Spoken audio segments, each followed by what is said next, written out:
What is the Batcave? It's more than a headquarters. It's where Bruce Wayne becomes himself. And the reason that image has stuck with men for 80 years has nothing to do with crime fighting. It has to do with a room where nobody is watching you. Every social interaction, even good ones, costs something. Psychologists call it social energy, a finite resource spent every time you're perceived, evaluated, or performing a version of yourself for someone else.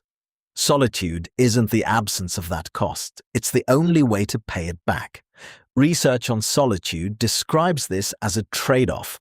Social interaction builds connection with others, but it drains as a limited reserve of social energy to do it. Time alone restores that reserve at the cost of some connection. Neither state is better, but a life with no access to the restorative side eventually breaks down. This is closely tied to attention restoration theory. Mental fatigue doesn't just come from working too hard. It comes from constantly directing your attention toward other people's needs, expectations, and judgments. A space that removes that demand is what allows the mind to actually recover. Sociologists talk about the value of a third place, somewhere outside home and work where people gather. But the Batcave is the opposite of a third place.